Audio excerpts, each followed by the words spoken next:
আপনাদেরকে একটা গল্প শোনাই। আমি এটা যে গল্প বলছি, তো আপনিও যখন কাউকে বলবেন তা নূর মোহাম্মদ গল্প বলেছিল এটা বলবেন, বলবেন না যে বুখারীতে বলেছিল, মুসলিমে বলেছিল, তাহলে আপনি ভুল করবেন, গুনাহ হবে।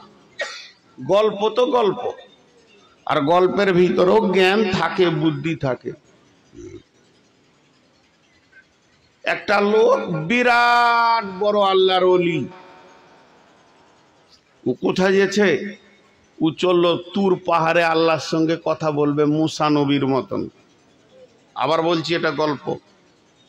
তো রাস্তাতে ও হন্তদন্ত করে খুব জোর হেঁটে গেছে, আর শুকর খিঞ্জির শুয়োর যাকে বলে, একটা ড্রেনে কাদাতে পেচ্ছাবে পায়খানাতে খিঁচে নোংরাতে ডুবে আছে, খালি মুখটা বের হয়ে আছে।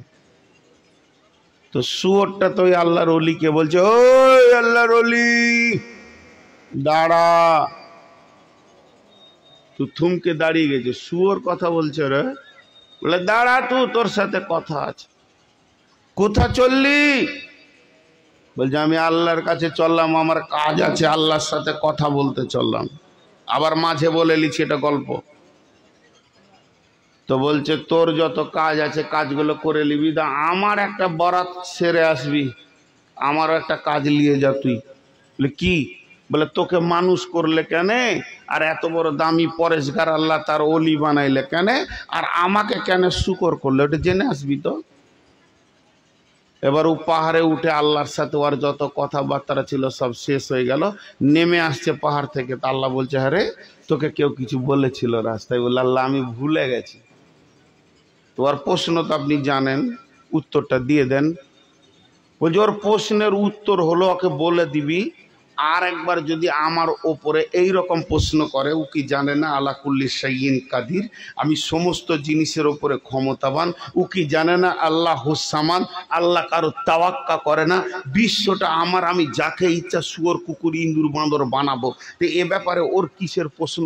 এরপরে যদি এ ব্যাপারে প্রশ্ন করে আর আমাকে হর প্রশ্নের জবাব যদি দিতে হয়, তা আমি কি আল্লাহ হলাম কি করে? তাহলে ওই তো আল্লাহ হবে আমার। অতএব আমি ওগুলা মেনে নিতে পারবো না। ওর প্রশ্নের উত্তর হচ্ছে এরপরে মুখ খুলে ওর চামড়াকে খিঁচে শেষ করে দেব, বলে দিবি। কড়া করে মশলা দিয়ে দিল আল্লাহ। এবার আল্লাহর ওলি আসছে, মন দিয়ে শোনেন গল্পটাতে কত বড় জ্ঞান আছে। আল্লাহ ওর ওলিকে বলছে দাঁড়া, তোকে একটা প্রাইজ দিব, নিয়ে যা। কাকে প্রাইজটা দিতে হবে? বলছে ওই শুকরটাকেই দিবি। ওরে সুবহান আল্লাহ, আল্লাহ তোর জাত সেফতের কসম, আপনি ওকে এত ভালোবেসেছেন যে প্রাইজ দেবেন? বলে হ্যাঁ আমি ওকেই দিব, নিয়ে যা প্রাইজ। প্রাইজ ফের কি? একটা কথা।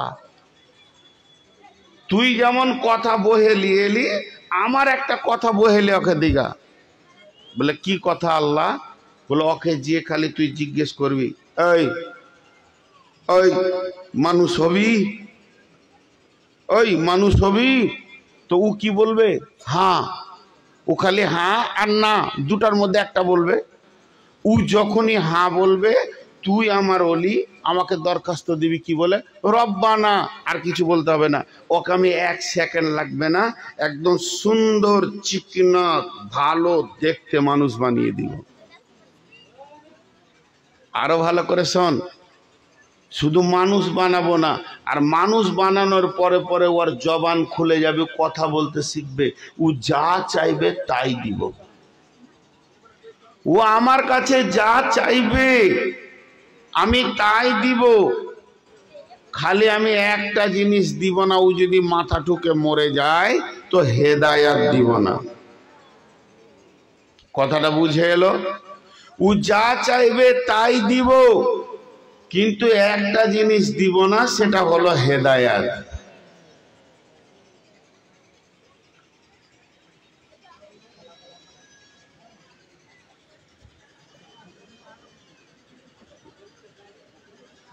লজ্জা শরম হায়া এদের নেই। এইবার আল্লাহর ওলি পাহাড় থেকে ফিরে ওই রাস্তায় গেছি। শুকর কিন্তু অপেক্ষা করছে যে আমার খবরটা কি হবে।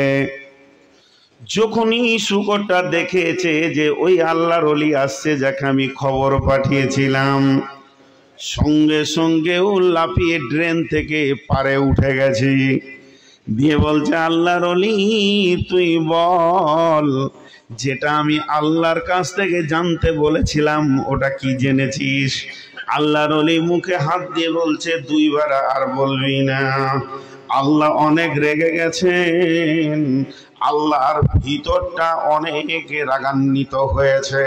তোর এই প্রশ্নটা আল্লাহকে ভালো লাগেনি, তুই তওবা করে নে, আর জীবনে আল্লাহকে এ ধরনের প্রশ্ন করবি না। শুকরটা মেনে নিল। এরপরে বলছে, শোন, তোকে আল্লাহ একটা প্রাইজ দিয়েছে, একটা হাদিয়া দিয়েছে, একটা গিফট দিয়েছে, একটা বড় সড় মাল তোকে দিয়েছে, তুই নিবি কি? তখন ও ড্রেন থেকে উঠে বলছে, আমাকে আল্লাহ দিয়েছে, আমি নিব না, এটা হতে পারে না। বলছে, কিন্তু রে আমার ও শুকর, তোকে আল্লাহ যা দিয়েছে তার পেছনে একটা শর্ত লাগিয়ে দিয়েছে, সেই শর্তটা আগে শুনেলে। এটা কি? তুই মানুষ হবি কি বল? তুই যদি মানুষ হতে চাস তা হাঁটা খালি বলে দে, আর না হবি তো না বলে দে। তুই যদি হ্যাঁ বলিস তো আমি আল্লাহকে বলবো রব্বানা, আর কিছু বলবো না। আল্লাহ তোকে সেকেন্ডের ভিতরে মানুষ বানিয়ে দেবে। এই শুধু মানুষ বানাবে না রে, আরো মজার কথা শুনেলে রে, মানুষ শুধু বানাবে না, তুই যা চাবি আল্লাহ তোকে না বলবে না। তুই যদি বলিস জমিনের সব থেকে বড় নেতা হব, নেতা বানিয়ে দেবে। সব থেকে পৃথিবীর বড় ধনী হব, মানিয়ে দেবে। তুই যদি বলিস পেট্রোল পাম্পের মালিক হব, বাসের মালিক হব, রেল মালিক হব, প্লেন মালিক হব, চাঁদে আমার জায়গা থাকবে, আল্লাহ তোকে সব দেবে, না বলবে না। তুই যদি বলিস আমাকে বউ লাগবে, বেটি লাগবে, নাতি লাগবে, পোতা লাগবে, জামাই লাগবে, বৌমা লাগবে, বেটা লাগবে, ঘর তোর বউ বেটি দিয়ে হারা ভাড়া করে দেবে, সুন্দর করে তোকে সাজিয়ে দেবে, আল্লাহ না বলবে না। আল্লাহ ওয়াদা করে নিয়েছে। কিন্তু একটা জিনিস তুই পাবি না, 1999টা পেয়ে যাবি, 100তে 99টা পেয়ে যাবি, একটা পাবি না। এটা আল্লাহ তোকে দেবে না, এই শর্তে তোকে মানুষ করবে। সেই শর্তটা কি? তোকে হেদায়েত দেবে না। যে জিনিসটা মানুষের ভিতরে ঢুকে গেলে দেখা যায় না, কিন্তু সে মসজিদের দিকে দৌড়বে। জওয়ানি এমন একটা জিনিস, পুরুষের ভিতরে যখন জওয়ানি ঢুকে যায় ও তখন মহিলার দিকে দৌড়তে শুরু করে, আর মেয়েদের ভিতরে জওয়ানি ঢুকে গেলে তখন সে পুরুষকে চায়। কিন্তু ওই জওয়ানিটাকে পৃথিবীর কোনো ল্যাবরেটরিতে, এক্সরে ক্লিনিকে নিয়ে গেলে মানুষটাকে পিস পিস কেটে দিলে জওয়ানিটা দেখা যায় না। এটা এমন একটা ক্ষমতা ভিতরে চলে আসে, পুরুষ মেয়েদেরকে পেতে চায়, মেয়েরা পুরুষদেরকে পেতে চায়। তেমনি হেদায়েত নামে একটা শব্দ আছে, ওটা একটা ক্ষমতা। ওটা যখন দেহের ভিতরে ঢুকে যায়, কারো ব্রেনে যখন হেদায়েত ঢুকে যায়, তো ওই লোকটা মসজিদের দিকে দরে, নামাজের সময় দরে কালাম পাকের তেলাওয়াত করে। ওটা এমন একটা স্পিরিট, এমন একটা ক্ষমতা, নিজের চেহারাটাকে রসুলের দিকে বানাতে চায়, যে আমি রসুলের মতো হয়ে যাব, আমার পোশাকটা হবে, আমার দাড়িটা হবে, আমার মোছটা হবে, মাথার চুলটা হবে, এগুলো যেন রসুলের মতো হয়ে যায়। ওটা কখন চিন্তাটা আসে? যখন মানুষের ভিতরে হেদায়েত ঢুকে যায়। তো এ শুকর, তুই ভালো করে শুনেলে, আল্লাহ তোকে সোনাতে, টাকাতে, পয়সাতে, চাঁদিতে, রূপাতে, হিরেতে, মণিতে, মাণিক্যতে তোকে ঢেরি পাহাড় লাগিয়ে দেবে, কিন্তু হেদায়াত দেবে না। এবার শুকরটা কি বলছে, এইটার জন্য এতক্ষণ আপনাদেরকে গল্পটা শুনাইলাম। শুকরটা কি বলছে 1 মিনিট শুনেলেন, আর এইটা আপনি আপনার মাথায় ভরেলেন। এটা যদি মাথাতে 1 ডোজ ঢুকে যায়, ওকে আর জীবনে জালসা শুনতে হবে না, এক জালসাতেও রাস্তা পেয়ে যাবে। শুকরটা যেটা বলছে, এটা শুকরটা বলছে যে আল্লাহর ওলি ওরে আল্লাহর গোলাম, ওরে আল্লাহর ওলি মানুষ, থাক থাক থাক, তোকে আর আমার জন্য রব্বানা বলতে হবে না। আমি মানুষ হতে চাই না।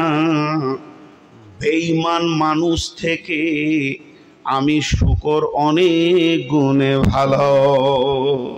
যে লোকটা মানুষের মতো জিন্দেগি পেল, মসজিদ পেল না, আল্লাহ পেল না, রসুল পেল না, যে লোকটা মানুষের জিন্দেগি পেল, সোনা পেল, টাকা পেল, জমি পেল, জায়গা পেল, নেতা হলো, এলাকাতে গাড়ি বাড়ি হলো, কোটি কোটি টাকার মালিক হয়ে গেল, বাজারে মার্কেট হয়ে গেল, কিন্তু আল্লাহকে পেল না, ওর থেকে আমি শুকরের দাম অনেক গুণে ভালো।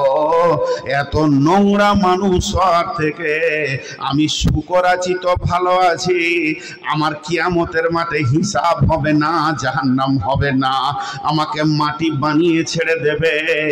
অতএব বেঈমান মানুষ হওয়ার থেকে শুকরের জিন্দেগি অনেক গুণে ভালো। এর জন্য আল্লাহ বলছেন, গোলামের দলে আমার কাছে যদি কানবি, আমার গোডাউন থেকে যদি কিছু নিতে চাইবি, আর আমার কাছে যদি কিছু ভিক্ষা করবি, মাংবি, তাহলে তুই আমার কাছ থেকে হেদায়েতটা চেয়ে নে। হেদায়েত পাবি তো সব লুটে নিবি, আর হেদায়েত পাবি না তো কিছুই পাবি না।